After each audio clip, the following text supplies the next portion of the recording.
Olá, boa noite a todos.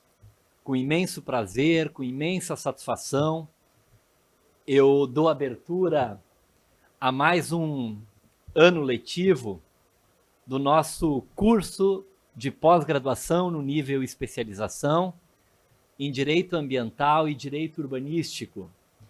Eu sou o professor Daniel Martini e, junto com a professora Betânia Alfonsin, coordeno o curso de pós-graduação. Quero dar as boas-vindas a todos os nossos alunos, às nossas alunas, mas também a todos aqueles que foram convidados para assistir a essa aula inaugural, inicial, aula magna. E teremos a satisfação de contar hoje com a presença de uma convidada muito especial, muito ilustre, que vai nos falar sobre o direito à água doce frente à escassez hídrica. Um tema candente, um tema que está na ordem do dia, não apenas no Rio Grande do Sul, mas no Brasil como um todo, porque os efeitos são sentidos em maior ou menor grau em todas as regiões do país. Eu quero lembrar que as matrículas continuam abertas para o nosso curso de pós-graduação e a aula que teremos hoje será apenas uma palhinha da atualidade das nossas discussões, da relevância dos temas e, especialmente, da qualidade dos professores que nós selecionamos para lecionar essas matérias tão importantes na área de direito ambiental e direito urbanístico. O tema escolhido para hoje é, como dito, o direito à água doce frente à escassez hídrica, instrumentos jurídicos para a mitigação do problema.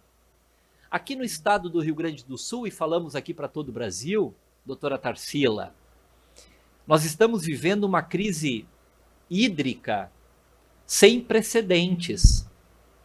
E eu não falo apenas da falta de chuva, eu falo também do conflito pela água.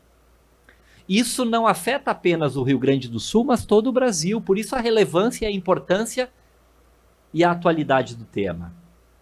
Debater água, defender água, diz respeito à vida, diz respeito a desenvolvimento econômico, a desenvolvimento social, diz respeito à segurança e paz das pessoas. Quantos países lutaram e lutam pela água?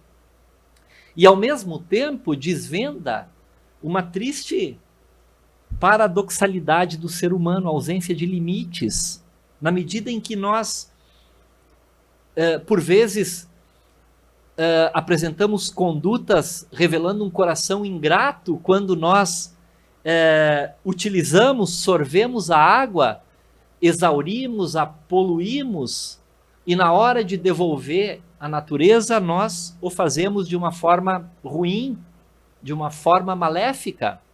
Nós temos que discutir, que debater a água, não apenas a água como um bem ambiental ou como um bem econômico, mas também como um bem fundamental e essencial, não apenas a qualidade de vida, mas a água.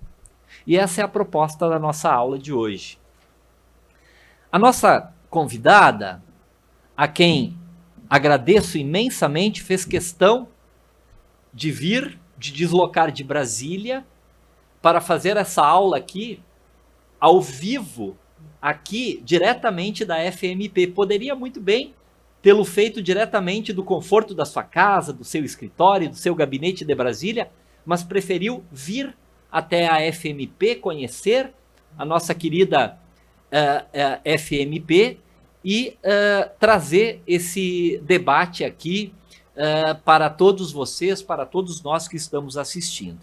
A doutora Tarsila Santos Brito Gomes é promotora de justiça do Ministério Público do Estado de Goiás. Ela integra a Comissão de Meio Ambiente do Conselho Nacional do Ministério Público, sendo pós-graduada em processo civil, com ênfase em processo coletivo pela FMP, e mestre em Direito Ambiental pela Universidade de Lisboa. A sua pesquisa gerou uma publicação, um livro, que é imperdível, que é essencial para quem trata do tema. O Direito à Água Doce frente à escassez hídrica. Instrumentos jurídicos para a mitigação do problema, e que eu tive a honra e o prazer de fazer a apresentação desse livro. O tema, como dito, é candente, diz respeito a todos nós, é atual.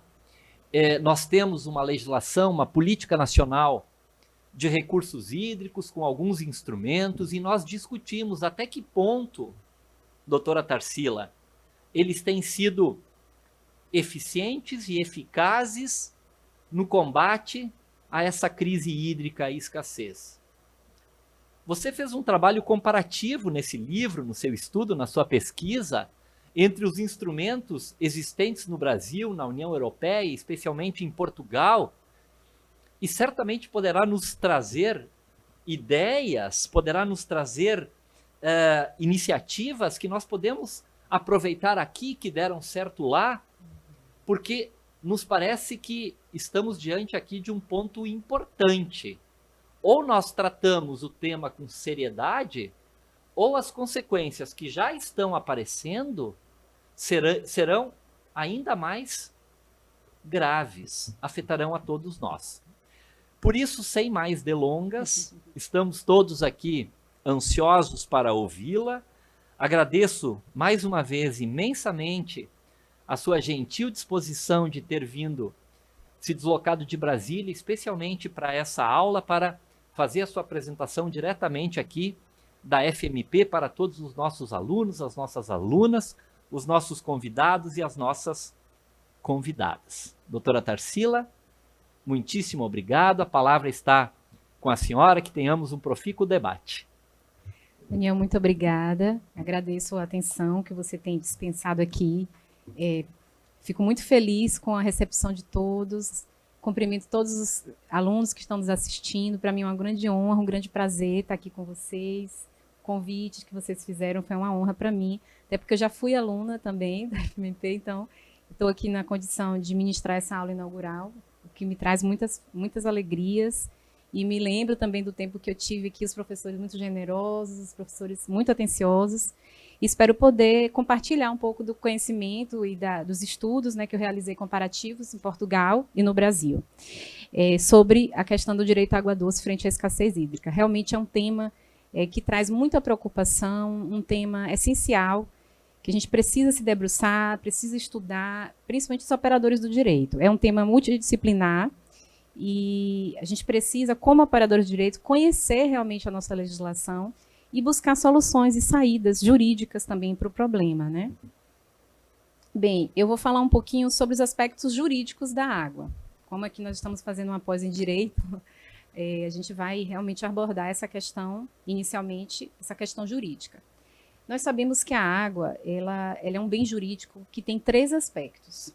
O aspecto econômico, o aspecto de direito humano fundamental e o aspecto de bem ambiental intergeracional. Eu vou falar um pouco sobre a questão do aspecto jurídico da água na base econômica, para iniciar, e vou fazer uma breve contextualização histórica desse aspecto. A água, inicialmente foi tratada no Brasil, a primeira legislação brasileira sobre a água foi o nosso Código Civil de 1916, e o direito da água ele estava previsto no direito das coisas. Então, a água era realmente tratada como um bem jurídico de aspecto econômico, é um bem que tenha propriedade humana sobre a água. Então, o Código de 16 teve essa característica de tratar com uma dimensão exclusivamente privada do direito da água, o direito relacionado principalmente ao direito de propriedade. Depois nós tivemos o Código da Água de 1934 e a Constituição também dessa mesma época. E a gente, a partir daí, trouxemos, naquele momento, em 1934, né, uma abordagem um pouco mais evoluída, vamos dizer assim, desse bem jurídico essencial. Porque ele foi tratado como um bem essencial para a sociedade, para a coletividade, para o desenvolvimento de atividades industriais. Na época a gente estava tendo esse crescimento industrial grande, então nossa base energética no Brasil é relacionada à energia hidroelétrica, né? Então a gente precisou ter esse especial tratamento, essa especial proteção da água, juridicamente, tanto na Constituição quanto no Código das Águas. Havia basicamente uma proteção, no entanto, não se destinava a proteger um bem ambiental ou um bem fundamental. Era um bem econômico. Exato. E assim era tratado. Exatamente. Se precisava proteger para garantir uma segurança, digamos assim, da energia. Exatamente. Você vê como as coisas evoluem. Ali, naquele momento, a gente tinha uma demanda pequena e uma oferta muito grande de água. A gente não precisava se preocupar com a água como um bem ambiental, como um bem humano fundamental, porque a gente tinha água em abundância. Eu até brinco que a gente estudava que a água vamos dizer, um recurso natural, que ele se renova, então era praticamente infinita, assim, a nossa visão da água. Mas isso foi se desenvolvendo, né? As pessoas foram percebendo que a água, na verdade, ela é escassa. Então, por que eu falo do aspecto econômico da água? A característica da escassez em si já mostra que a água é, sim, um bem de aspecto econômico. Então, só para a gente ter uma ideia, 97% da água do planeta, que a Terra é feita de 70% de água, né? Mas 97% dessa água ela é salgada. Então, apenas 2,3% é de água doce no planeta Terra. Então, isso já demonstra a escassez. É um recurso que, se também não tiver um equilíbrio ecológico perfeito, ele não vai se renovar. Então, esse 2,3% da água doce, apenas 0,5% está disponível nos aquíferos, nos lagos, nos reservatórios, nos rios, porque a maior parte dessa água doce do mundo está congelada nas calotas polares ou está em regiões de subsolo muito profundo e a gente não tem acesso. Então, realmente é um bem escasso. Então, a gente tem que enxergar a água nesse aspecto econômico como um dos pilares da conservação. Eu vou passar agora para a água como um direito humano fundamental. Nós sabemos realmente que a água é essencial para a vida humana, né? Engraçado que nosso corpo também é composto de mais de 70% do nosso corpo é feito de água. Então, assim, sem água não tem como viver. A gente sabe que existem os refugiados climáticos, pessoas que se envolvem em conflitos até bélicos, com guerra, por causa da água. É um bem essencial. Bem, só que no Brasil a gente não tem essa declaração, a água como direito humano fundamental, expressamente na nossa legislação, nem na nossa Constituição, nem nas leis esparsas. Mas a gente tem diversos instrumentos internacionais que garantem expressamente a água como direito humano fundamental. O Brasil é signatário de diversos deles. Inclusive, uma declaração da Assembleia Geral da ONU, número 64 de 92, foi o primeiro instrumento internacional que declarou realmente essa condição de água como um direito humano fundamental, o acesso à água, né? E depois vieram vários outros instrumentos internacionais.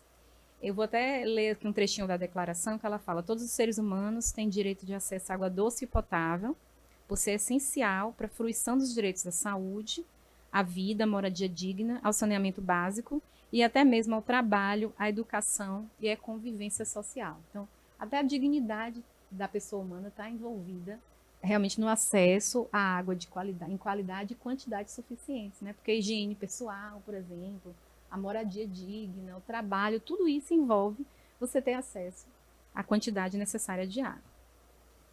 O outro aspecto da água, que é um aspecto jurídico importante, é a água como um bem ambiental.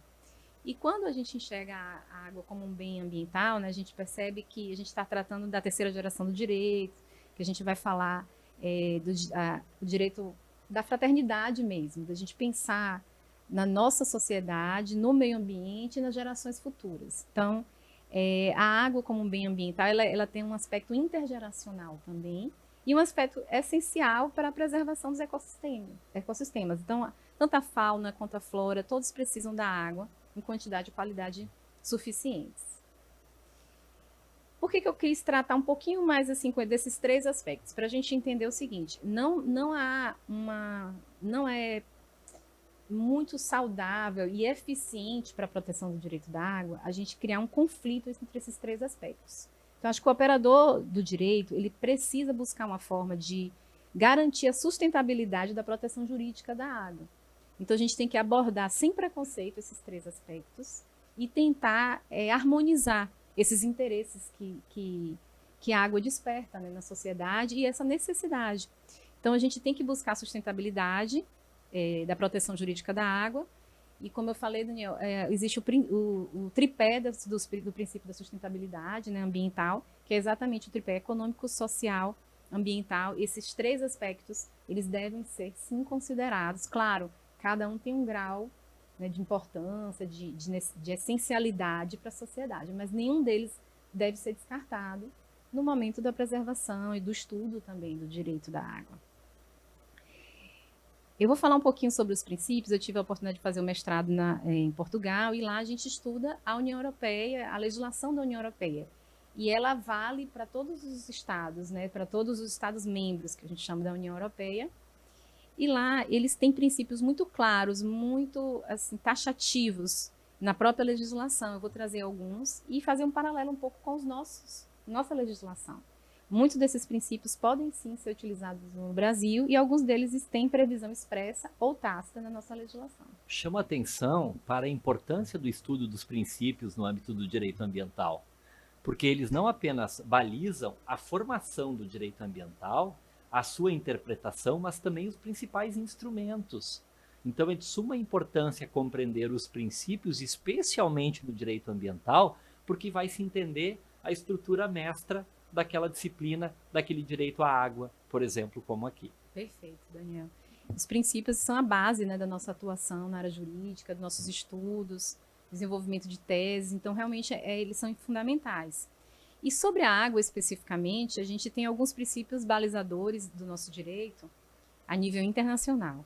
O princípio do valor social da água é um pouco do que eu já falei sobre a questão do aspecto econômico e da escassez da água. Mas a gente sabe que todos têm que ter acesso à água. A sociedade tem direito de ter acesso à água. O ser humano precisa desse acesso. Então, quando a gente vai precificar a água, o uso da água, o abastecimento público, por esse princípio do valor social da água, que no Brasil é chamado de princípio da modicidade tarifária, a água ela tem que ter um custo aceitável. Ela tem que ser um custo aceitável para a sociedade, de forma a garantir o acesso de todos e suprir as necessidades básicas humanas. Então, todas as classes sociais ela tem que ter acesso à água. Esse custo, então, tem que ser módico, não pode ser um custo que impeça o acesso, né, da sociedade à água. E por isso que existe uma grande preocupação na privatização, por exemplo, dos recursos hídricos, em alguns países até da América Latina que já aconteceu esse tipo de privatização, de ação, acaba que pode trazer um prejuízo social muito grande. O outro princípio que eu considero muito relevante, que é relacionado diretamente ao direito da água, é o princípio da dimensão ambiental da água. E quando você considera a água na dimensão ambiental, como eu já falei anteriormente, né, a gente procura salvaguardar o uso da água. A água ela precisa estar num nível elevado de proteção pelo poder público, pela sociedade em geral, porque ela é um bem intergeracional, ela é um bem ambiental. Então, a gente precisa sempre ter essa visão. E lá na União Europeia tem um princípio expresso da dimensão ambiental na água. O próximo é do valor econômico da água, que a gente tem que considerar a água como um insumo, por exemplo, de atividades econômicas. Então, a gente precisa custear-se o uso da água, como a gente falou mais cedo, Daniel. Existe, sim, o valor para você utilizar a água, você precisa pagar um determinado valor, porque ela faz parte da característica, vamos dizer assim, é um insumo essencial, na verdade, para a produção de alimentos, para a produção industrial, para a produção agrícola. Então, esse valor econômico da água ele tem que ser considerado até para poder preservar a água.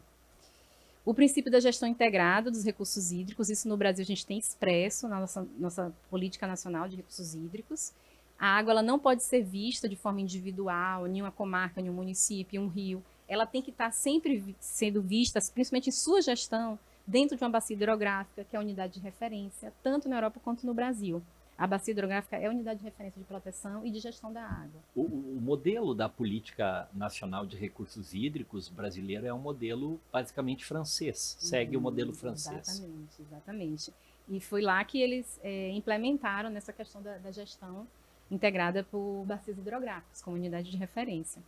Então, os princípios da prevenção e da precaução, que a gente sabe, a questão dos riscos, da gente já trazer soluções e evitar que realmente aconteça um dano à água. Então, a prevenção e a precaução no direito ambiental é fundamental. Evitar riscos, evitar o perigo da contaminação da água. Então, sempre agir de forma preventiva, né?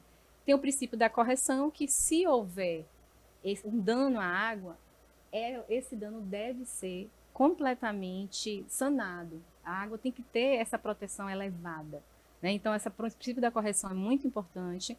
O princípio da cooperação também, que todos temos dever de proteção da água, todos temos que cooperar nesse sentido de trazer a água a um nível elevado de proteção.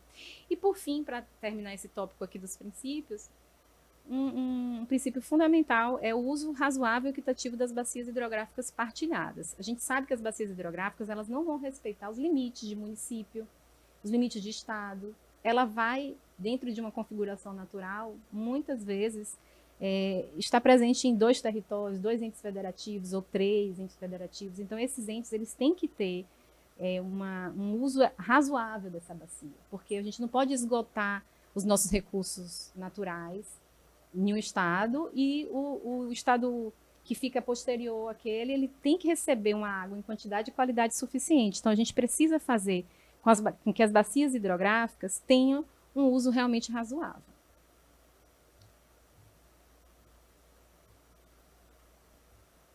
Vamos agora para os instrumentos jurídicos de mitigação da situação de escassez hídrica.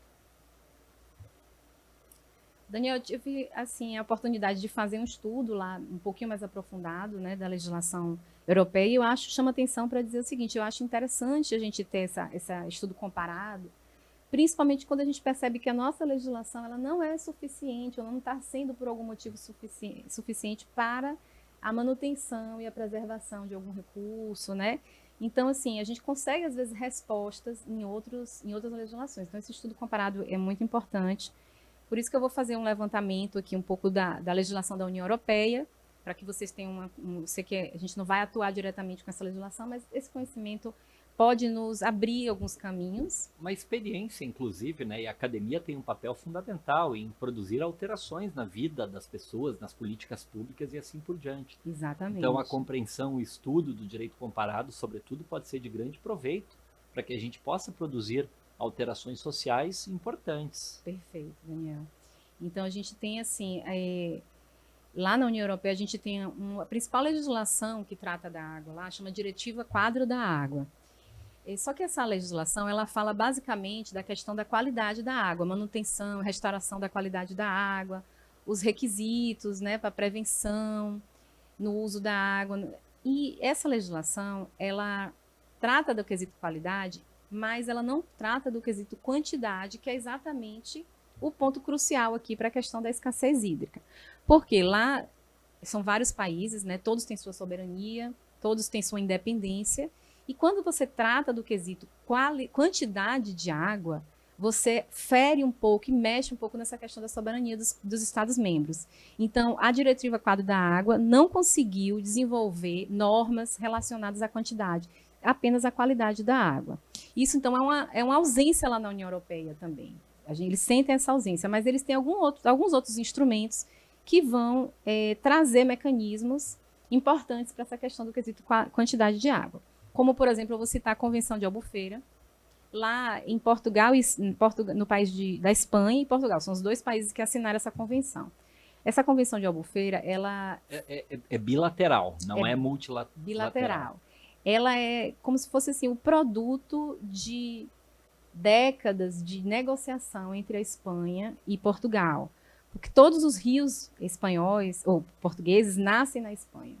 Então, a Portugal teve que ter um desenvolvimento de uma série de tratativas, de acordos, para que ele possa usar uma água com quantidade e qualidade suficiente e manter um uso equitativo e razoável pelo país, pela Espanha, que está com as nascentes dos rios, né? Então, eles têm a previsão na Convenção de Albufeira tanto de mecanismos sobre qualidade da água, quanto também de quantidade. E aí é que eu chamo a atenção para trazer um pouco dessa experiência para a gente, principalmente aqui no Rio Grande do Sul, que está vivendo essa questão da escassez muito grande. O que acontece lá? Quando há escassez hídrica, a Convenção de Albufeira já prevê quais são os requisitos bem objetivos para a declaração da escassez hídrica. Então, a partir do momento que aqueles requisitos são preenchidos, eles têm os órgãos responsáveis pela declaração da escassez hídrica, e essa declaração ela é baseada nesses princípios previamente estabelecidos, nessas características. E então não tem uma flexibilização disso. Quando aqueles requisitos são preenchidos, pronto, está declarada a escassez. No momento da declaração da escassez, todas as normas gerais de uso da água, elas caem. Ordinárias. As normas ordinárias, inclusive contratos, outorgas, eles chamam assim, as outorgas, os contratos caem. E passa a reger medidas excepcionais. Essas medidas já estão previstas, elas estão previamente estabelecidas. Então, por exemplo, uma indústria ou uma agricultura que recebeu uma outorga de uso, lá eles chamam de autorização de uso, ela sabe que quando a escassez hídrica for declarada, ela vai ter que usar 30% a menos da água. E isso não vai se aplicar só a uma indústria, todas. Não só a um produtor rural, todos. Então, linearmente. Linearmente. Então, eles já sabem, ó, em situação de escassez, a gente vai ter que diminuir 30% dessa quantidade de água que a gente usa. Então, ou seja, declarada a situação de escassez hídrica, surgem, então, medidas excepcionais que incidem diretamente a partir do ato da declaração da escassez hídrica. Exatamente. Interessantíssimo. A gente não precisa ir de instrumento em instrumento, revogando outorgas, que no Brasil a gente pode revogar outorgas em caso de escassez. O que é muito difícil. O que é difícil porque existe uma tensão muito grande para isso acontecer, né? Assim, você vai acabar utilizando como medida excepcionalíssima e que acaba não sendo utilizada, na verdade. Aqui no Rio Grande do Sul, nós temos alguns acordos chamados de captação intermitente, que depois viraram resolução do Conselho Estadual de Recursos Hídricos. Pode-se considerar algo semelhante, embora não são tratadas como medidas emergenciais. Quando um determinado rio, uma bacia hidrográfica atinge um determinado nível, então são priorizados os usos prioritários, o nome já diz, previstos na Lei da Política Nacional de Recursos Hídricos, a Lei 9433. Ou seja, inicia-se com uma captação intermitente para aqueles usos não prioritários, até a suspensão total daqueles usos não prioritários em situações de escassez. Mas isso é algo que não é previsto de antemão.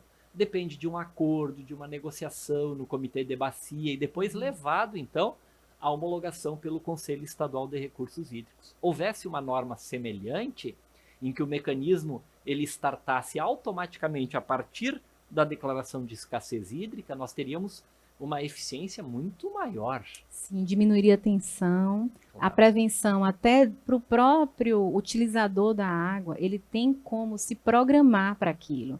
Então, ele sabe que ele vai ter que conseguir produzir e manter a sua atividade dentro de uma quantidade reduzida de água, se houver a escassez. Então, ele tem que já se planejar como ele vai fazer essa utilização mais econômica naquele momento, né? Então, assim, as regras previamente estabelecidas não custam caro, vamos dizer assim, né? E regras que chegam, assim, de surpresa, ninguém se adapta facilmente, não aceita, gera uma tensão, gera conflito.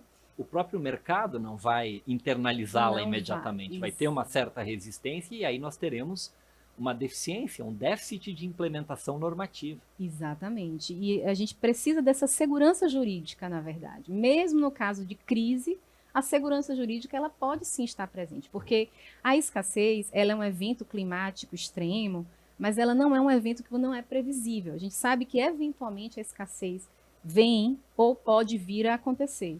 Então, nosso sistema jurídico, né, tem que trazer paz social, segurança social, e essas previsões já dos mecanismos excepcionais permite um planejamento de toda a sociedade para aquela situação.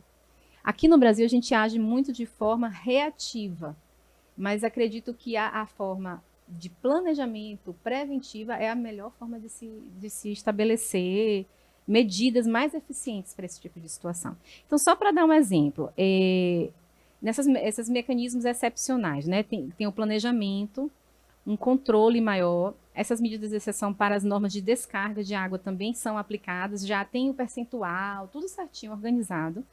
As captações também, você diminuir a quantidade, os desvios e os represamentos de água também vai ter uma gestão especial de toda a infraestrutura hídrica para se adaptar à questão da escassez e gerar um aproveitamento mais eficiente também no uso da água e sempre priorizando o uso com maior interesse social. Como aqui no Brasil a gente tem, talvez a única norma que fala sobre a escassez que a gente tem no Brasil é prioridade de uso para abastecimento público, mas essa prioridade gera uma tensão muito grande, porque a gente pensa assim, o que vai fazer? Vai cair todas as outorgas, todas as permissões de uso vão ser... Não está nada claro. Não né? está claro. A gente sabe que temos a prioridade, mas os usos múltiplos da água, eles devem ser mantidos também dentro do possível, O tanto né? quanto possível. Até porque também tem a produção de alimentos, a gente sabe que tem uma série de situações envolvidas.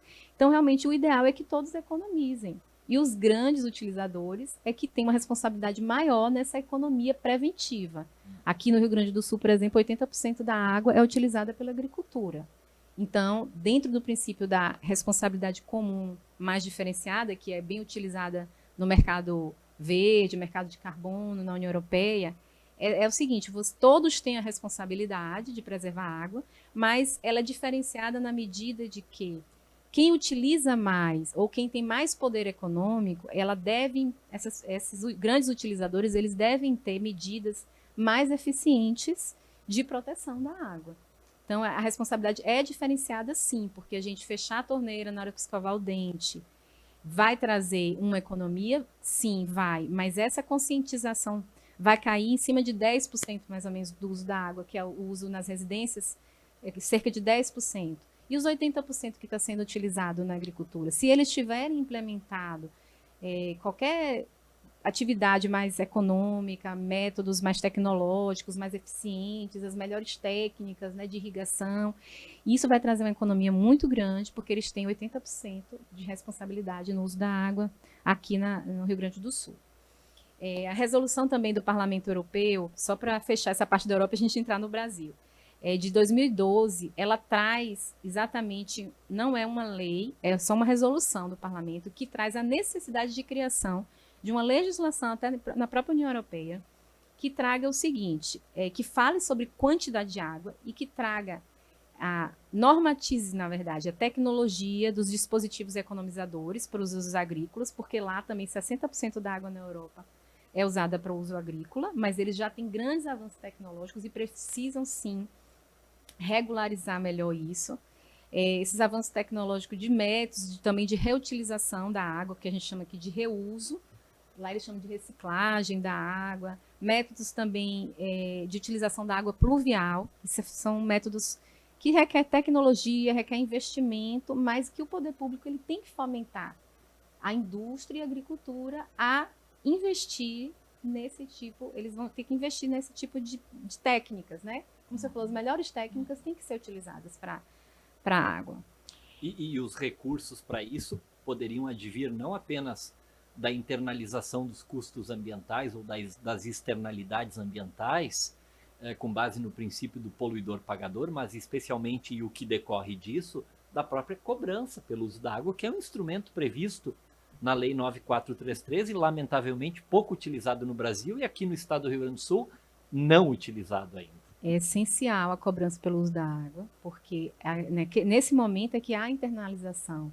Então, as empresas elas são responsáveis, a agricultura é responsável, inclusive as empresas de saneamento, pela preservação dos mananciais. É um custo social e ambiental que tem que, sim, ser embutido dentro da sua atividade produtiva. É claro que de forma módica, modicidade de tarifas, mas se houver uma organização, uma gestão disso, a gente não vai faltar recursos para a proteção desses mananciais, né? E a utilização de vários instrumentos econômicos financeiros, como pagamento de serviços ambientais, essa utilização da cobrança pode ser utilizada para pagar os produtores de água também, que vão receber um valor. Pessoas que têm nascentes, pessoas que preservam as APPs de forma até mais eficiente do que a lei exige, elas têm sim prestado um serviço social relevante, um serviço ambiental relevante, e elas podem ser remuneradas. Então, envolve o princípio do poluidor pagador, do usuário pagador também, que é a cobrança, e também do protetor recebedor. Então, são 3 princípios que são muito importantes para a proteção da água. Outra coisa interessante, só para pontuar e finalizar a questão da Europa. Só me permita fundamental, isso você discorre muito bem no seu livro, né? No sentido de propor o uso de instrumentos econômicos, dando como que um novo fôlego ao direito, revisitando o papel do direito, porque o direito ele deve não apenas proibir, reprimir comportamentos ruins, mas também incentivar, recompensar bons comportamentos. Isso seria um exemplo clássico dessa nova forma de o direito intervir na sociedade para buscar a implementação daquilo que a sociedade considera como algo positivo, como algo a ser buscado. Perfeito, Daniel. Como eu falei, assim, o engajamento de toda a sociedade para a preservação do meio ambiente e da água, nesse caso específico, né?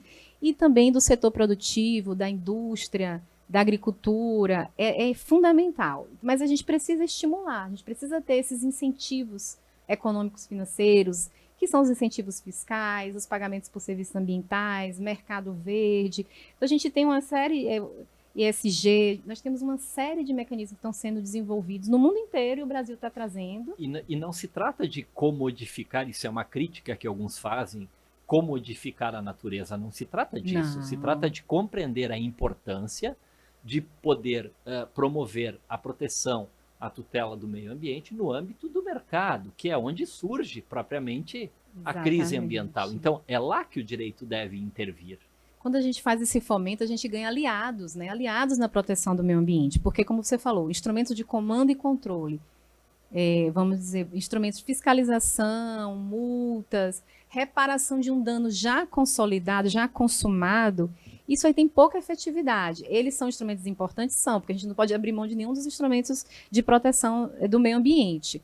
Mas eles têm se mostrado ineficientes sozinhos. Eles precisam de reforço, de apoio para atingir uma eficiência mesmo, principalmente na preservação.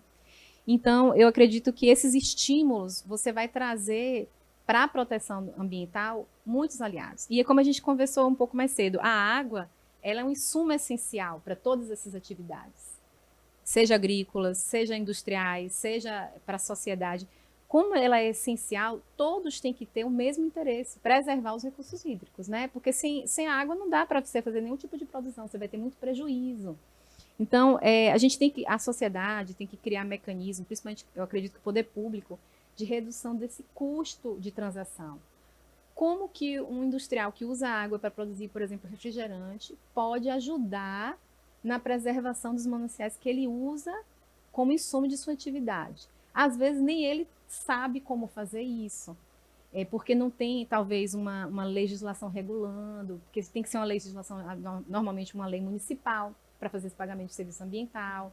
Então, o poder público tem um papel fundamental em diminuir esse custo de transação, em dar os meios e os estímulos para que esses instrumentos regulem mesmo o mercado, né?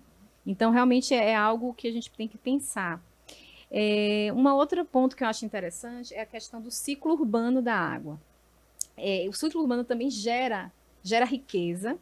Por quê? O que é o ciclo urbano da água? Você vai trabalhar o esgoto que seria, muitas vezes aqui no Brasil, depositado sem nenhum tipo de tratamento. O Rio Grande do Sul trata apenas 13% do seu esgoto, e o resto é jogado, né, nos mananciais, coleta poluindo. Cerca de 17% sobre a água entregue e desses 17% trata apenas 13%. 13%, exatamente. Então, índice até abaixo do índice nacional, que já é baixo. Então, realmente, isso também é uma preocupação aqui no Rio Grande do Sul, da qualidade da água. É, né? algo que nos envergonha, acredite. Com certeza.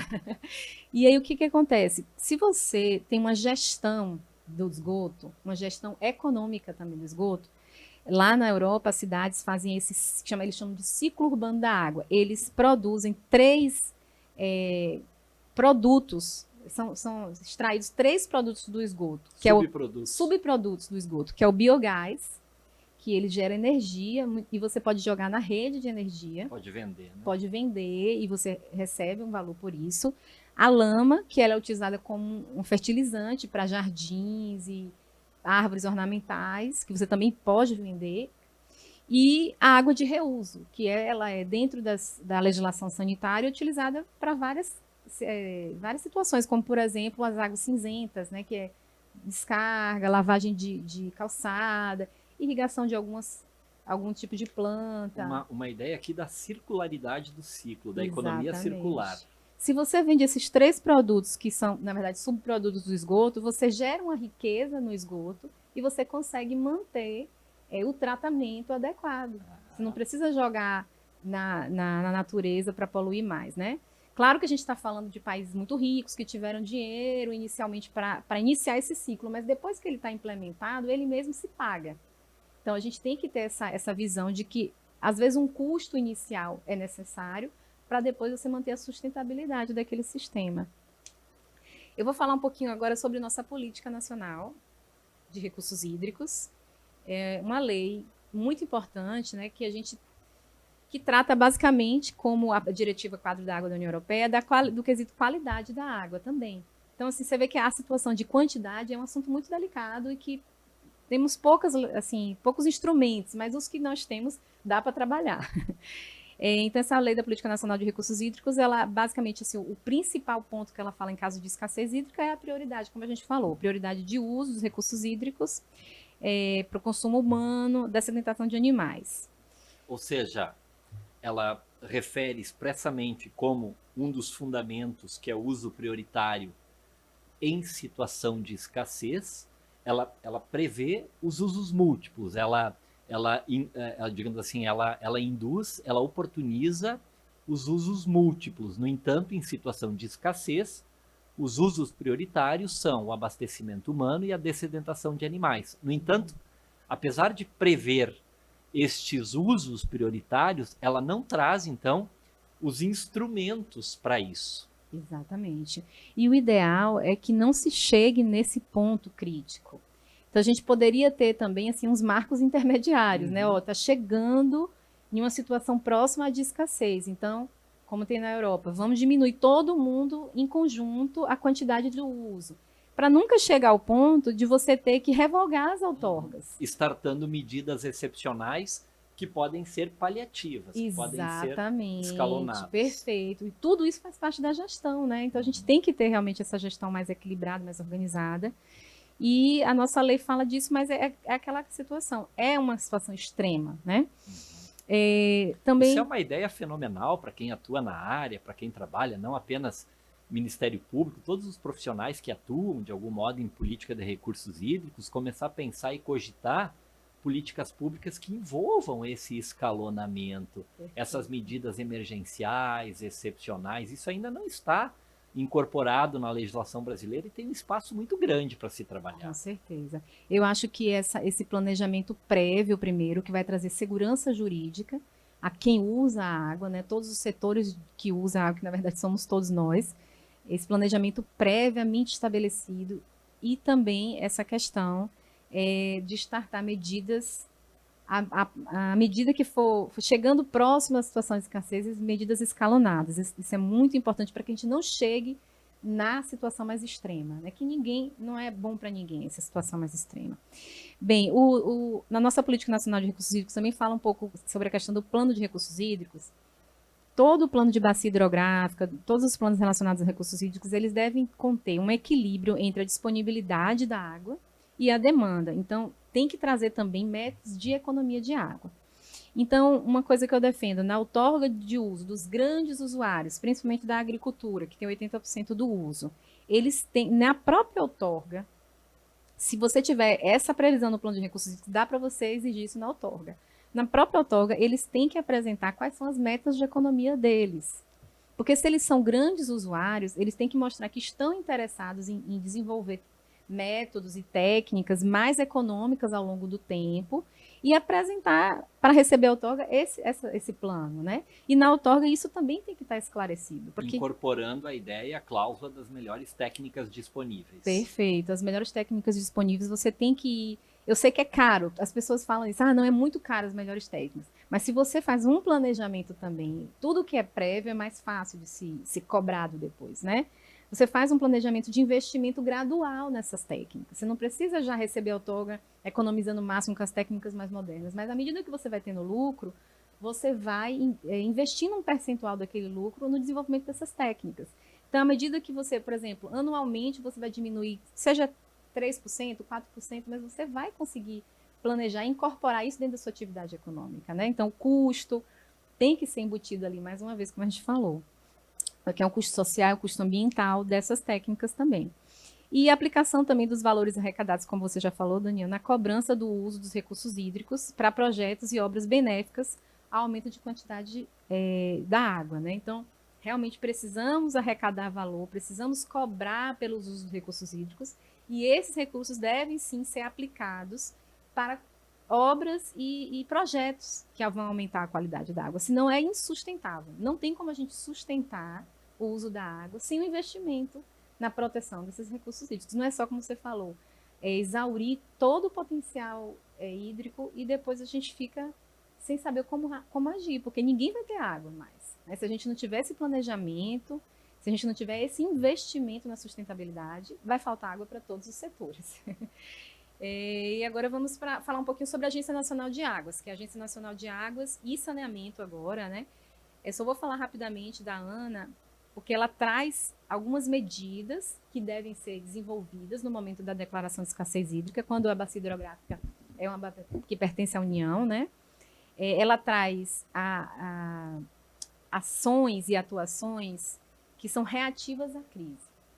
Então, no momento que uma crise é declarada pela ANA, ela vai criar sala de situação, sala de acompanhamento, sala de crise, aí faz reuniões, estabelece normas e medidas, mas como a gente falou antes, não tem nada previamente estabelecido e pega todo mundo de surpresa. Então, gera uma tensão. Se você traz normas, você vai tentar fazer um acordo. Agora, quem vai economizar mais? Ninguém está disposto, porque ninguém se planejou para aquilo. Claro. Ninguém está preparado para aquela situação, né? Então, ninguém acha que deve abrir mão de da sua produção, do seu processo produtivo em prol da coletividade. Exatamente. E naquele momento, vamos dizer assim, é um prejuízo que todo mundo está tendo e que ninguém está preparado. Então, realmente, gera uma crise muito profunda em todo o sistema de uso da água, né? Bem, eu queria fazer uma crítica também em relação à ANA, além dessa questão da atuação mais reativa, é sobre o Plano Nacional de Segurança Hídrica, que foi publicado em 2019. E esse plano, ele não trouxe nenhum tipo de inovação, não falou de tecnologia, não trouxe essas questões que a gente abordou agora sobre o reuso, utilização de água da chuva, diminuição de perdas. Ele não trata desses aspectos mais tecnológicos e mais razoáveis para o uso da água. Ele trata apenas de construção de obras para reservatórios de água. Então, o nosso primeiro Plano Nacional de Segurança Hídrica, que nunca houve um plano no Brasil, quer dizer, já é uma coisa grave, nunca ter existido, só publicou em dezembro de 2019, o primeiro, e já veio obsoleto. Então, a gente pensar só em construção de barragem para evitar crises hídricas, isso, para mim, não é suficiente e até para esses estudos lá da União Europeia, nesses levantamentos que foram feitos por lá, realmente eles apresentam formas mais modernas de você conseguir resolver ou até evitar isso, né? Também foi publicado agora em 2021 pela Agência Nacional de Águas o Atlas da Água, que traz, aí já fala um pouco mais de medidas de segurança hídrica, porque traz algumas metas de controle de perdas. E esse controle de perdas, como eu falei aqui no Rio Grande do Sul, perdemos 40% da água são quase 40, 37, segundo o Instituto Trata Brasil, foi publicado no segundo semestre do ano passado. Da água pesquisa. tratada. Da água tratada. Não é da água bruta. Não, da água tratada. É como se uma empresa perdesse cerca de 40% do que ela produz. Isso é muito grave. E o Rio Grande do Sul está numa média muito alta a nível nacional dessa perda. Então, é uma coisa que precisa, sim, ser trabalhada aqui. E essa norma que a Ana publicou, que na verdade não é uma norma, é um estudo, chama de Atlas da Água. Ela identifica tudo isso e fala que essa meta de redução é algo importante para se atingir aqui no Brasil, porque a gente tem realmente uma perda grande no Brasil inteiro. E aqui no Rio Grande do Sul é um pouco acima dessa média ainda. Bem, eu vou falar um pouquinho rapidamente sobre a Política Nacional de Saneamento Básico, porque apesar da gente falar sobre o serviço de fornecimento de água na Política Nacional, ela traz alguns elementos importantes para essa questão da escassez hídrica. Que exatamente ela trouxe um pouquinho dessa mudança de paradigma mais moderno, ela trouxe essa visão mais moderna de preservação da água, porque ela estabeleceu primeiro que a ANA agora é a Agência Nacional de Água e Saneamento, não é só de água mais, e a ANA está responsável por declarar a situação de escassez nessas bacias da União, né? Fiscalizar normas no período crítico, as normas que forem estabelecidas após a declaração. Então, não temos essas normas pré-estabelecidas, vão ser criadas, eles mesmos falam, algumas reuniões que eu já tive com a ANA, eles falam isso, vamos estabelecer normas a depender das características da crise. Eles entendem que essa é a melhor forma, mas eu observo que não, porque a gente precisa, como a gente conversou antes, né, ter umas regras mais seguras, mais claras, anteriores, porque tudo bem que... Conhecer as regras do jogo. Do jogo. Cada crise tem sua característica, isso é natural, claro. Mas características básicas de qualquer crise hídrica podem sim ser tratadas previamente, né? Então... Deixar para negociar uma solução de uma crise depois que ela surge é uma tensão total. Total, muito Quem trabalha difícil. com negociação sabe do que eu estou falando, né? Uhum. Se você estabelece regras prévias, claras, o ambiente é muito mais leve. Exatamente. Agora, instalado uma crise, passar a conversar, tentar tratar dela, gera um tensionamento normal. Muito grande e é de difícil solução, na verdade. A gente conseguir encontrar uma solução pacífica em uma situação dessa, realmente, eu acho quase impossível. Mas essa é a forma que a ANA trata. E também ela deve agora instituir normas de referência para o setor de saneamento, e entre essas normas de referência estão o reuso de efluentes sanitários, que é uma forma também da gente fazer a economia circular dentro da água, né?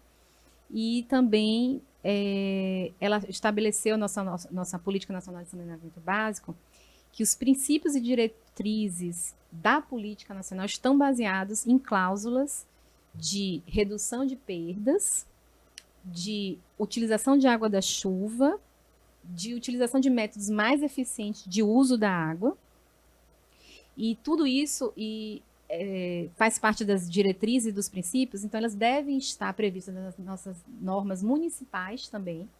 Então, esses princípios e diretrizes de economia da água e de métodos eficientes de uso, a utilização de água de reuso, né, água da chuva, tudo isso tem que estar nas nossas políticas municipais de saneamento, o que é importantíssimo, né? A questão também dessas cláusulas, elas se tornaram cláusulas essenciais no contrato de concessão. Então, o contrato é nulo se não tiver essa previsão de redução de perda, de reuso de água. E essas previsões, elas devem estar presentes em leis municipais como medidas para a prestação do serviço, ainda que seja pelo próprio titular, e não apenas quando se concede. Exatamente, é um princípio geral, é uma diretriz geral da política, tanto nacional quanto a nível local, né? Então, muda a percepção, né? Totalmente. Então, todos estão, vamos dizer assim, a gente tem que seguir realmente esses princípios, ter essas diretrizes, e no contrato tem que estar expressamente cláusulas lá prevendo tudo isso. Quando concedido. Quando concedido. O reuso, é tão forte o reuso nessa nova Política Nacional de Saneamento, que ele está dentro do conceito de saneamento agora. Quando a gente conceitua o saneamento, o reuso está dentro do conceito da própria atividade. Então, ele faz parte, é como se fosse um desdobramento natural por essa nova política do saneamento.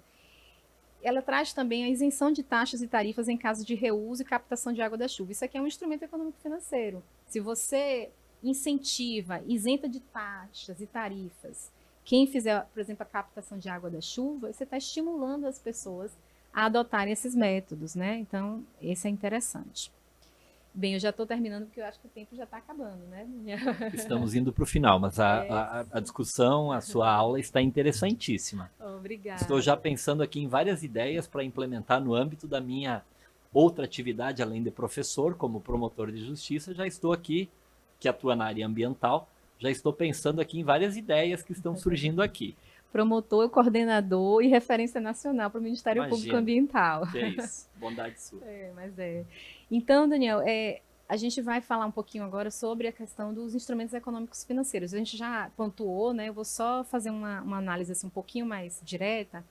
Então, aqueles princípios que a gente comentou, poluidor pagador, protetor recebedor, usuário pagador, todos esses são instrumentos que vão regular um pouco a atividade dos instrumentos econômicos financeiros para proteção ambiental. Então, quem está fazendo essa pós, eu acho que esses 3 princípios tem que estudar um pouquinho mais a fundo, porque são bem interessantes. E eu vou só citar aqui algumas medidas, alguns instrumentos econômicos financeiros, para a gente ter um pouquinho mais de visão disso, que são os pagamentos de serviços ambientais, que eu já falei. Não sei se vocês conhecem, mas tem a nova lei da Política Nacional de Pagamentos de Serviços Ambientais, que foi publicada em janeiro do ano passado. E ela é uma lei que traz diretrizes gerais para o pagamento de serviço ambiental. A grande complexidade do pagamento de serviço ambiental é que precisa de leis locais e uma regulação mais detalhada a nível local para que ele seja realmente implementado. Então, a gente tem que... geralmente são pagamentos voluntários, são fundos também que são remunerados de forma voluntária. Então, a gente tem que ter toda uma articulação para que os pagamentos por serviços ambientais realmente aconteçam, né? E aí, o exemplo que eu dou clássico é do produtor de águas, da ANA, que é um pagamento de serviços ambientais, que, por exemplo, a indústria local ou a comércio local, ele se reúne, o próprio município também, e desenvolve um fundo que todos podem contribuir com aquele fundo. Às vezes também tem alguma norma municipal de arrecadação, de algum valor. Então, precisa de uma lei municipal para regular isso. Quando você tem esse fundo e esses valores estão sendo arrecadados, você vai pagar para os produtores rurais preservarem esses recursos naturais. Então, é um exemplo de pagamento por serviços ambientais. Mas uma remuneração pela opção de não uso, né? Para um fim, outro fim econômico, mas sim para a produção de água, de melhor qualidade e em maior quantidade. Exatamente, porque aquilo ali gera um custo e ele precisa receber, ser remunerado também para trazer uma preservação mais eficiente, né? E medidas fiscais, tributárias, isenções de tarifas, por exemplo, na Europa, a energia renovável de lá, por que eles desenvolveram tão rápido a questão de energia eólica, solar lá? Primeiro que eles são absolutamente dependentes em termos energéticos. A gente tem independência energética porque a gente usa os recursos hídricos, né? Mas lá eles usam os combustíveis fósseis, gases naturais, então eles são dependentes. Toda a economia europeia depende desses combustíveis fósseis e gás natural que não estão na Europa. Por isso que a Rússia, Putin está cheio de poder, porque boa parte desses reservatórios está lá na Rússia, de gases naturais. Né? Então a Europa ela é dependente energeticamente. Mas ela, através dessa questão do estímulo econômico, percebeu que ela está em um lugar de vulnerabilidade e ela precisa conquistar sua independência energética. E como foi que ela fez isso? Ela desenvolveu muito nos últimos 5 anos, foi um desenvolvimento muito grande da independência, aumentou o nível porque ela investiu em estímulos econômicos financeiros para a implementação dessas usinas eólicas. Então, essas energia solar, energia eólica, muitas empresas tiveram, além de isenção de taxas, de tarifas, tiveram subsídio mesmo do Estado, foram pagas. Normas de incentivo para garantir não apenas uma autossuficiência energética, mas uma diversificação da sua matriz energética e não ficar dependente exclusivamente de uma fonte especificamente. Exatamente. É uma questão, inclusive, de segurança nacional, como a gente vê agora. A gente está tendo crise hídrica, ela é naturalmente uma crise energética para o Brasil. Né? Então, a gente tem que diversificar e esses instrumentos, as medidas fiscais e tributárias de isenções, A gente tem que fazer um planejamento do que a gente precisa estimular para a gente trazer isenções de tarifas, de taxas para aquele setor, porque aquele setor precisa crescer por um interesse nacional, né? Então, realmente, a gente precisa pensar dessa forma. Os fundos ambientais, também o mercado verde, comercialização de título de carbono, de títulos de água, a gente pode fazer também comercialização de outorga, fazer um paralelo com o mercado de carbono. Essa questão da internalização das externalidades negativas ao meio ambiente, no custo e nos valores dos bens e serviços que a gente está produzindo, né? Fortalecimento da economia circular, financiamento de ciência e tecnologia. Então, tudo isso são instrumentos que a gente precisa desenvolver no nosso país. Eu queria até só pontuar aqui que a média mundial de uso da água é 70% em regra, de 60% a 70% para a agricultura, 20% para a indústria, e os outros 10% está dividido, os outros 10% mais ou menos é o uso doméstico. Sendo que dentro desse uso doméstico, no Rio Grande do Sul, por exemplo, 40% está de perda. Ou seja, a gente tem que ter toda uma visão mais ampla para a nossa gestão. A gente precisa melhorar, tem que ser uma gestão mais eficiente em vários aspectos, tanto na proteção ambiental, como na própria gestão do uso da água, né? Então, nossos instrumentos, existem muitos instrumentos na nossa legislação, mas realmente a gente precisa torná-los mais eficientes. Tarsila, o nosso tempo está quase esgotado. Já aqui, mas está interessantíssimo e nós temos uma preocupação porque quando a água superficial ela chega num ponto crítico, a gente percebe, digamos assim, um ataque à água subterrânea. E no Brasil nós temos alguns problemas com relação à água subterrânea. Um deles é um problema de gestão, porque a água subterrânea, pela Constituição, foi colocada sob a gestão dos estados. Ou seja, não é uniforme. Mas essa é uma das poucas regras que trata das águas subterrâneas. Como regra, nós não temos uma regulação sobre a questão das águas subterrâneas. Alguns dos instrumentos da Lei 9433, como, por exemplo, a cobrança de uso da água, pode ser aplicado e utilizado para as águas subterrâneas, mas como regra não. Por exemplo, o Comitê de Bacia trata das águas superficiais. Então, nós não temos, por exemplo, um órgão lá que esteja no nível do Comitê de Bacia para tratar basicamente de águas subterrâneas. Esse vácuo legislativo com relação às águas subterrâneas, ele é de fato prejudicial? Nós estamos correndo um certo risco em não tratarmos no nível legislativo das águas subterrâneas? Daniel, isso é urgente no Brasil, porque a gente tem dois dos maiores aquíferos do mundo, né? O Guarani, que está 18% aqui no Rio Grande do Sul, ou seja, olha a riqueza que a gente tem. E foi descoberto que na Amazônia tem um maior ainda que o Guarani. Do chão. Exatamente. Então, assim, nós precisamos regular isso. É porque existe um verdadeiro ataque às águas subterrâneas desregulado. É claro.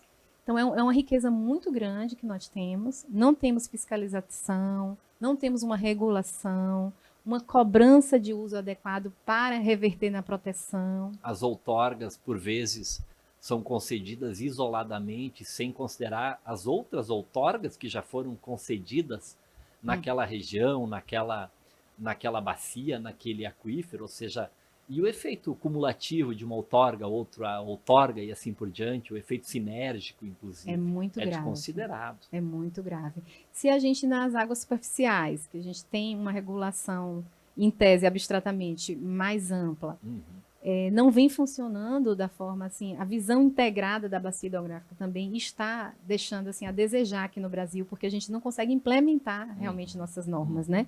Do uso equitativo, razoável daquela bacia. Imagine a subterrânea, que nem sequer tem. Então, realmente é um vácuo muito grande. Eu vou lhe deixar fazer a sua conclusão aqui, mas eu ainda preciso lhe perguntar, ao final, ou conforme encaixar melhor aqui, o porquê da preocupação do Conselho Nacional do Ministério Público, já que a Comissão de Meio Ambiente do CNMP está preocupado com isso. Por que o CNMP resolveu estabelecer um plano de ação, induzir os membros do Ministério Público a atuarem nessa área. Também quero lhe perguntar isso, mas, por favor, conclua e se possível, abordar esse assunto. Eu já vou responder logo e depois eu concluo aqui, para a gente finalizar. A ONU, por exemplo, falou que até 2050, a cada 3 pessoas, 2 sofrerão com a questão da falta de água. E aqui no Brasil a gente já vive essa realidade, né? A gente, na verdade, está buscando não só mitigar, mas como se adaptar a essa realidade. Então, realmente, a água é uma preocupação a nível nacional. Cada estado tem sua característica hidrográfica, mas alguns estão sofrendo, por exemplo, com o excesso da água, como a gente viu no Rio de Janeiro, em Minas Gerais, na Bahia, as enchentes. E aqui em outros estados a gente sofre com a escassez. Tudo isso na verdade, são as faces da mesma moeda. Tudo isso vem do mau uso e da má gestão dos nossos recursos, né? E a gente percebe que a nível nacional a gente precisa de uma atuação estratégica, já que também os nossos recursos são integrados entre si, né? Então, só para você ter uma ideia da enchente que todo mundo acha, porque como é que está faltando água aqui? Está sobrando ali, que está tendo enchente em Minas, no Rio de Janeiro, Petrópolis, aquela situação de tanta água. Que a gente tinha comentado, muitas vezes é porque a gente tem um grande desmatamento, compactação do solo, e a água da chuva ela não é absorvida mais pelo solo como ela deveria, como ela era antigamente. Ela escoa rapidamente para os nossos recursos hídricos, para os nossos rios, traz uma sobrecarga hídrica muito grande, muito maior do que aquele leito está preparado, né?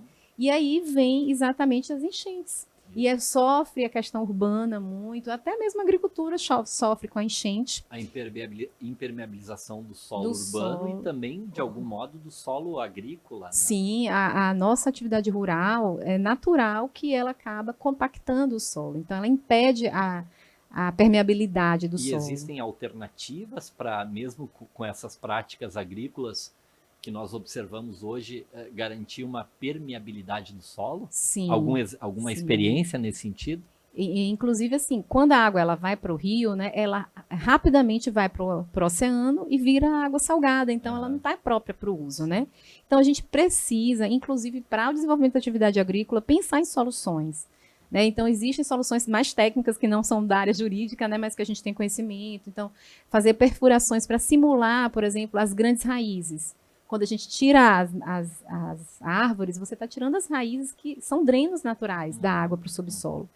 E você tem que fazer uma simulação disso. Então, dentro da sua propriedade rural, você fazer perfurações específicas a partir de algum estudo topográfico da área. Olha isso. Você mantém a permeabilidade do solo, pelo menos a um nível mais seguro, certo. Né?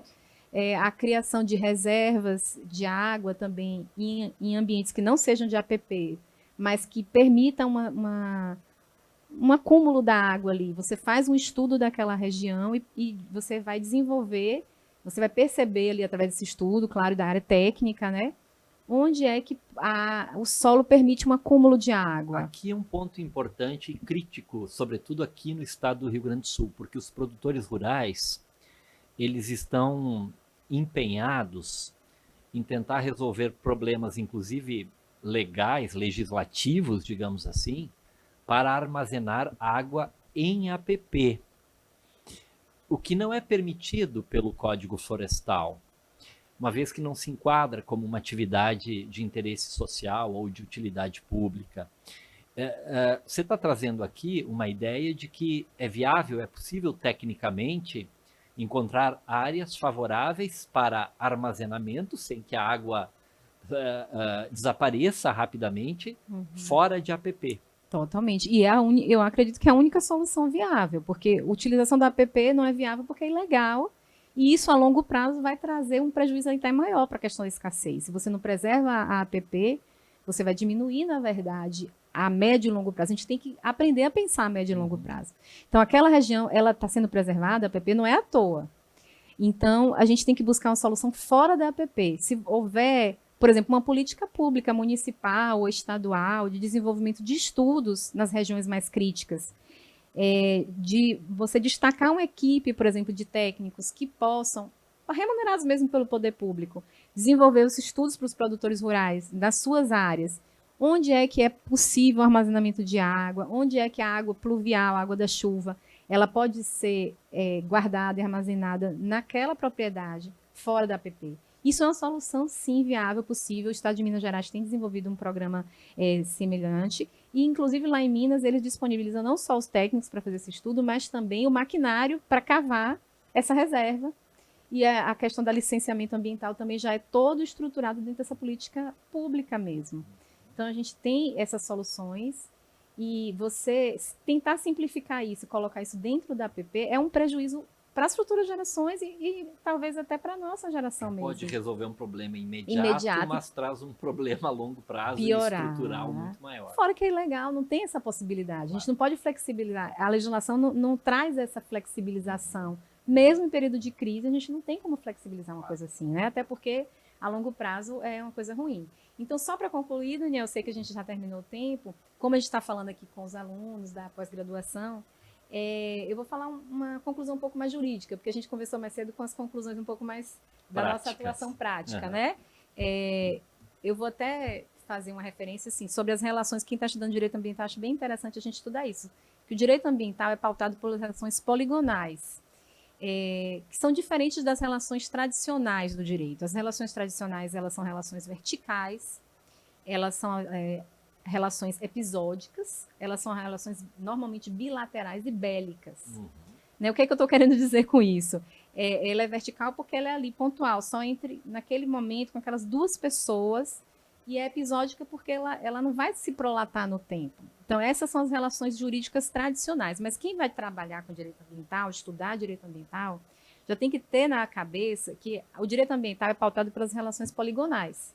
O que são isso? Relações que são prolongadas no tempo, relações que não são bilaterais, elas são multilaterais. Então, envolve o poder público, envolve os produtores, envolve autoridades, operadores, utentes, administradores, todo mundo, sociedade, está todo mundo envolvido na relação do direito ambiental. Porque aquilo, e não só envolve as gerações presentes como as futuras, então ela se prolata no tempo também. Então ela não é episódica, ela é prolongada no tempo. Então a gente tem que enxergar isso como uma peculiaridade, né, do direito ambiental e saber tratar o direito ambiental a partir dessa visão. Então, a visão bélica, que é uma parte contra a outra, não funciona bem no direito ambiental. A gente tem que ter um engajamento realmente de todos, de toda a sociedade, principalmente na parte preventiva. Então, eu acredito que essa é uma visão assim que é uma mudança de paradigma entre o direito tradicional para o direito ambiental, e a gente tem que ter essa percepção. Então, eu agradeço, Daniel. Acho que já concluí aqui para não cansar os alunos também. Olha, nós ficaríamos aqui a noite toda lhe ouvindo, coletando, aproveitando essas ideias, fruto então do seu estudo, do mestrado, que, aliás, culmina com a publicação, então, do livro Direito à Água Doce frente à escassez hídrica, instrumentos jurídicos para a mitigação do problema, mas também muito fruto da sua atuação proativa, altruísta e preocupada na Comissão de Meio Ambiente do Conselho Nacional do Ministério Público. Tenha certeza, Tarsila, que a sua aula abrilhantou sobremaneira esse nosso curso de pós-graduação, com essa aula introdutória, estrutural. Com isso, aqueles novos alunos que estão ingressando agora tiveram uma belíssima demonstração da profundidade do nosso trabalho aqui, da nossa discussão, e, sobretudo, não apenas de uma discussão acadêmica que se trava, mas da efetiva possibilidade, através dessa discussão, de produzir alterações sociais importantes, desejadas, queridas. Tarsila, eu havia preparado aqui uma série de questionamentos. Infelizmente, o tempo foi muito curto para a gente poder tratar desse tema. Eu quero te agradecer imensamente por ter aceito o convite, por ter se disposto a vir de Brasília, podendo fazer à distância, como eu disse, a Tarsila preferiu vir aqui, conhecer a FMP, fazer um debate aqui, cara a cara, e nos trazer essa magnífica aula inaugural do nosso curso de pós-graduação em Direito Ambiental e Urbanístico. Estamos todos imensamente maravilhados e agradecidos pela tua presença aqui. Quem sabe, no futuro próximo, podemos fazer mais uma aula presencial com o público, convidando os nossos alunos para virem aqui no auditório, poder fazer perguntas, debater, trazer as suas angústias. Tarsila, muitíssimo obrigado mais uma vez pela tua participação e pelo brilhantismo aqui da sua exposição. Com isso, encerramos então esta aula inaugural. Agradecemos a participação aqui a todos aqueles que estão nos assistindo à distância e, mais uma vez, a presença da doutora Tarsila em nosso meio aqui. Muito obrigado. Obrigada, Daniel. Boa noite a todos. Foi um prazer estar aqui com vocês. Boa noite a todos.